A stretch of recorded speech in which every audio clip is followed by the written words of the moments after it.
No one was ready when Mena dropped the message. It wasn't a clue. It wasn't shade. It was a bomb. Erica went live late last night, pacing as like she had been holding something heavy for a long time. Her eyes red, and her voice shaking. Comments flooded in, and thousands of people inquired what was wrong. She didn't think twice. She wasn't lighthearted. She looked straight at the camera and uttered 7 words. Shut down the internet entirely. Mendeecees believes he could be the father of my child. The discussion immediately became more heated. Hearts, disbelief, laughter, and irate emotions. But Erica didn't smile. She showed off sealed envelopes, court-stamped documents, DNA test request forms, and a packet. She claimed to have been hiding this for a few months, fearful of reprisals, reluctant to speak, worried that homes might be destroyed, but tired of standing up for everyone but herself. Before she could say anything further, her phone began to vibrate loudly on live. There was a call from an unknown number. She paused, glanced at the screen, and declined. Erica and Mendeecees know that conflict is nothing new to them, but she just said, "There's more to this. And it's about to get ugly because if Erica is telling the truth, this baby could rewrite everything." In response to the comments sections, please, they had no romantic history, publicly, but it was complicated, intricate, and full of moments that admirers never really understood. During lengthy press tours and filming days years ago, their circles intersected more than most people understand. At the time, Erica was going through one of the most trying times in her life, dealing with heartbreak and custody disputes, battles, as well as online criticism every time she breathed incorrectly. Mendeecees, on the other side, was fighting his own problems, court cases, jail time, and rebuilding confidence in his marriage to Yandi, while balancing his family, career, and reputation. According to the company, insiders frequently murmured that they were closer than what the cameras showed. Despite their seeming separation, late-night conversations on set, they exchanged off-mic compliments, an embrace that lasted a little too long between production breaks. Nothing significant, but if someone had ever looked more closely, it would have been enough to spark suspicions. However, no one was listening at the moment. Erica was vulnerable to the strange connections that hurt individuals. She found solace in everyone who helped her feel better. Noted. Before the charges and the DNA debate, Mendeecees was one of the few people who paid attention. She recalled times when they talked more like injured people than celebrities, about trust, loneliness, and the damage that public life causes to one's private life. One night, I went to a rap party with her, complete with loud music and alcohol that dispelled any misgivings. It's the kind of evening that people never regret or forget. Erica claims that she left early. Mendeecees notes it lasted longer. But suspicions began the next week when a photo of the two leaving a studio building hours apart surfaced. Later, on the same night, the identical car was spotted parked outside her apartment block with the same door. Fans speculated, and websites noticed. They both denied any wrongdoing. Life continued. Erica resumed her turbulent relationships both on and off television. Pregnancy rumors came and went like the weather. The internet had an opinion each time she gave birth. But this pregnancy was different. There was some misalignment in the timing. The dates were unclear. The encounter was unplanned. According to Erica, she admitted that at first she wasn't sure who the dad was. Even though she didn't give Mendeecees a name at the time, she kept it to herself for fear of headlines and condemnation. Behind the scenes, she made private contact. She claims to have texted Mendeecees to ask for a private conversation. Just the truth, no lawyers, no cameras. He said nothing. She assumed it was avoidance or dread. Confusion exploded like a storm in secret, yet she allowed it to happen in public. She kept swallowing. Time passed. The baby was born. Jokes began to fly about how beautiful, naive, and like family members they were. Screenshots that contrast the shapes of the nose, eyes, and visuals. Fans said it was reaching. Erica, on the other hand, felt otherwise. The uncertainty she experienced grew along with her child. So she did what mothers do when uncertainty overcomes stillness. She requested a DNA test. Mendeecees notes that Erica claims she ignored it. He did not corroborate her version, but it stayed the same. Every time she saw an interview where he talked about faithfulness and honesty, she clenched her jaw. She wanted a conclusion, not because she hated him. She wanted to know the truth, whether or if it proved he was the father. She wanted the burden lifted, but nobody knew, not till last night. Furthermore, a woman who had kept a secret by herself for far too long was hidden behind that poise on camera. A secret that might destroy reputations, friendships, and marriages, in her opinion. She feared that a secret would turn the internet into a courtroom and put her on trial as usual. She did, however, say anything. She claimed that rather than destroying people, her objective was to free herself. Rumors whispered softly, "Feel safe until they grow loud enough to control your life." Which is why Erica chose peace over conflict. However, peace rarely happens without conflict. Voice notes, screenshots, pictures, messages, and a tape on her phone that she promised to play at the right time were all included, one that might either confirm everything or completely refute her. But she warned the crowd in a composed manner, "I will publicly apologize if he is not the father. But if he is, people should prepare for the truth." Now, DNA isn't the only factor. It's about why she finally decided to speak and who this knowledge destroys next. At the time, she was the focus of wild rumors. Erica ended that live feed. Blogs captured the most explosive, 8 seconds. "Mendeecees believes he could be the father of my child." Without any additional context or explanation, the remark was enough to go viral on the internet. Fans were split right away. Those who pulled Erica described her as unruly and some said a mother wouldn't risk embarrassment unless she truly believed there was something to learn. People unearthed old footage, interviews, and screenshots. The discussion was no longer private. It was a worldwide occasion. When the live broadcast began, Mendeecees was at home. His phone was often ringing, not just from Twitter but also from people he actually knew. Friends, family, producers, and lawyers all asked the same question. Is that correct? His heart sank not because he believed it was feasible, but because everyone else believed it might be. Yandy brought her phone into the room, trembling hands. Her eyes were tired, but not confused. She didn't say anything for a time. When she finally sat down across from him, the room felt like ice. "Tell me that's not your child." She wasn't yelling, and calm fury is more terrifying. Mendeecees took a breath and rubbed his face gently. "Erica is neither deceitful nor ignorant." That should have ended it. Yandy didn't seem relieved though. It's not because she didn't trust him that the internet doesn't care about innocent. For it, evidence is crucial. Erica brought paperwork as well. Then Mendeecees did the only thing he could do. He started practicing law. By the next morning, both crews were in motion. Erica filed an official, legal, and public DNA petition. Mendeecees' attorney immediately responded, stating that client was willing to take a test, but only under conditions and privacy protections that the court had approved. Because one thing was already clear, this case might destroy reputations long before a sample even touched a lab. Erica posted again, "Karma this time," her eyes steady but tired, while lawyers prepared papers. While exhibiting ultrasound photos, she claimed that her silence was for peace rather than power. She claimed to have tried in private for months without success. Fans also pointed out another item. Every time she mentioned this child, her voice grew softer in a different way.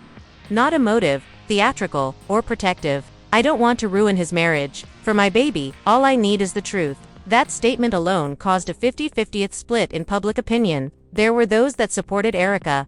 She will be proven wrong by the test. So what's to be terrified of? She would not risk being dragged arbitrarily. Yandy was fiercely protected by others. Avoid getting engaged in the marriage. Erica wants attention again. Mendeecees observes a change. Let him grow. This was no longer just gossip. Families used this as a battlefield. Then the first shocking development occurred. According to court documents made public, there were additional individuals who questioned Erica's paternity.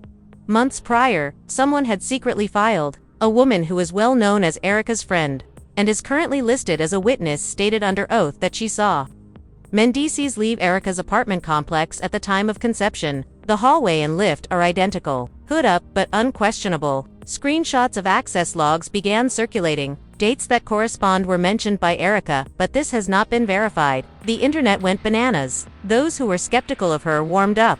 Those who trusted her worked harder. Yandy eventually made a clear, concise statement after remaining composed in public. "I help my spouse. Truth doesn't require loudness. It just takes time." But in private, she felt uneasy, because rumors are not the same as witnesses. Mendeecees was sitting at the dining table that night when he read remarks about his name that he had never expected. A cheater, a traitor, and about his name that he had never expected. A cheater, a traitor, and a... He ended the call. "Enough. We are taking the test. Don't hold off." He wasn't doing it for Erica, blogs, or headlines. He was taking this action on behalf of his family because, if left unchecked, a rumor this size may change the course of history. That week was designated for the test, authorized by the court. Witnesses present. Lawyers are watching. Despite the ban on cameras, paparazzi flocked outside the building like vultures waiting for the first drop of blood. Erica arrived first, her face ugly, her determination and honesty undiluted, her head held high. Mendeecees finished second, his jaw tight, shoulders squared, and expressionless, avoiding eye contact. They didn't speak to each other or look at each other. They just signed paperwork and entered separate rooms. The lab received DNA-sealed swabs. No one could become involved. Now they waited 48 hours.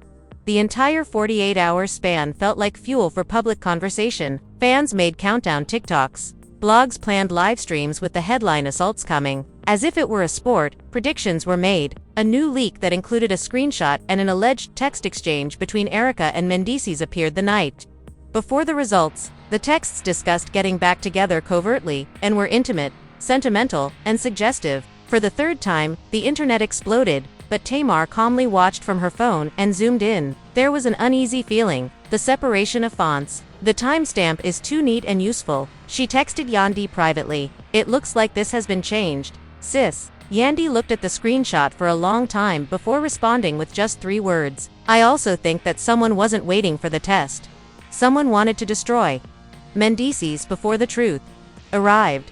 The countdown came to an end. The test was ready. Everyone held their breath. But when the email was opened, no result was attached. There is only one backlog from the lab that needs to be picked up in person. Verification of identification is necessary. There was no public reaction, no immediate relief, just additional stress. They had to walk back. We went inside that building together, and someone was outside waiting for that moment. The next morning, the city felt heavier, as though the air itself knew something significant was about to occur. Erica arrived at the clinic first, her hair tangled back, no jewelry, and no distractions. She didn't dress for drama, but rather for the truth. After a few minutes, Mendeecees notices Yandi standing beside him. Their fingers intertwined, but tension showing in each step. Fans waited outside, behind walls, constantly tweeting, recording, and muttering. "Protect Black families" was written on one banner. "We want the truth" on another. Support was shouted by some, and others mocked. Was treating this as though it were a trial, with the DNA envelope acting as the verdict? Inside, time moved slowly. They sat in a cold hallway. Erica is on the left, and Yandi and Mendeecees are on the right. There was silence, just quick looks between them. Erica stared at the floor. Yandi stared straight forward. Mendeecees looked at Erica without showing any signs of rage. It hurt. An injury he had no idea how a rumor that might not even be genuine would impact him. Finally, the nurse called them. The room smelt strongly of antiseptic. A white envelope on the table bore 3 signatures attesting to its unopened status. The nurse described the protocol. The legal observer nodded. It was forbidden to use cameras. There is silence on the phones. Everyone held their breath as the seal broke open. The document slid out. I skimmed the first page. Silent. No one spoke. Then the nurse silently and sharply inhaled, alerting everyone that something wasn't quite right. The result was unfavorable. The result was not unfavorable. It was not conclusive. A 48% probability. It's too close to say. Either way, something got in the way. A contaminated sample? A mistake in the laboratory? It was tampered with. The space blew apart. Erica's jaw dropped. Yandi arched her brows. Mendeecees notices standing right away. How on earth is that possible? The nurse shook her head. This did not happen very often. Either cross-sample contamination occurred, or one of the DNA samples was deliberately mixed up. The legal observer froze. This suggested that if contamination wasn't an accident, someone didn't want the truth to be revealed quite yet. The test had to be retaken. There will be a second swab. Public announcements are not yet allowed, but as Erica left the building, cameras were all around her. There were many questions. The cameras flickered. Mics pushed their way into her face. Did the test verify Mendeecees is the father? Someone shouted. Instead of offering an explanation, Erica paused and started crying. Tess speculates that Mendeecees might be his father. The silence seemed to be confirmation of the world's sincere, unadulterated discontent. It wasn't tears on stage or on reality TV. Within minutes, stories erupted. Yandi doesn't dispute that Erica is crying as she leaves the clinic. The internet went berserk, and Yandi pulled to stay, while chaos erupted outside. The real turn of events occurred interior when security footage of a clinic employee surfaced and was anonymously sent to a blogger. Erica defended herself as courageous, and Mendeecees believes the father is unfaithful. When I entered the DNA storage room the night before the results, she opened the drawer, took out a vial, looked around, put it back, and rushed out. Her badge name was hidden, but her bracelet was clearly visible. Erica stared at the TV for 10 seconds straight, her eyes widening in disbelief when she saw a single initial on a gold charm bracelet. "That's not mine," she muttered. "I don't wear jewelry to clinics." Yandy bent closer. Her face went pale when she noticed the jewelry. She had seen it backstage, at events, and in photos with her husband. It belonged to a woman they both knew, not Erica, not a stranger, but a family member with a connection to healthcare. Cheery, encouraging, and always present. Up until now, this woman had access, connections, and the opportunity to tamper with an exam. The implication was terrifying. Why would she behave that way? For money? For someone else? Erica checked her direct messages and reviewed her message history. It was months ago that she found it. The same woman once sent her a message offering a free medical consultation at any time and congratulating her on finding out she was pregnant. Friendly at first, wary now. While this was going on, Yandy glanced through her phone and noticed the same woman who had been in earlier group photos, standing close to Mendeecees' gaze and always subtly but unmistakably present. The two of them fit together like a jigsaw puzzle. Someone would have hired this woman if she had interfered, someone with a motive. Someone who wanted to hide the truth. Someone who was trying to keep the lie alive long enough to completely destroy the family. Tamar texted Yandy, "This feels orchestrated, real orchestrated," as she watched live updates from home. "I agree. And it's someone close," Yandy retorted. Before they could inhale again, Yandy's phone rang with a text message from an unidentified number. "Stop pushing. You don't want what comes next. No threats. Just a warning. Drenched in danger," Yandy said to Erica. Erica's hands trembled, but it was out of rage rather than fear. "I just wanted answers. Now someone's trying to cover tracks. The worst part is that if Mendeecees the father, someone already knows," she stated. "Someone wants the world to think he is if he isn't.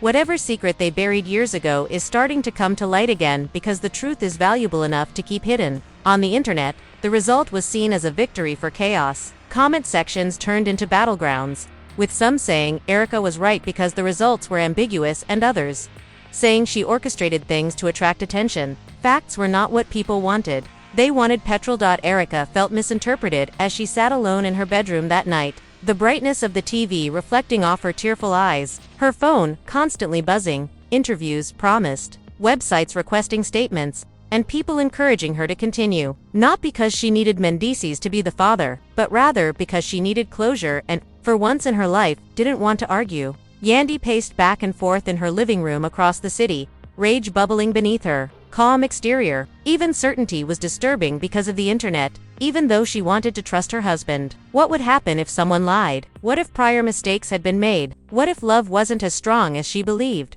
Even Mendeecees was unable to refute the footage of the clinic staffer wearing the bracelet.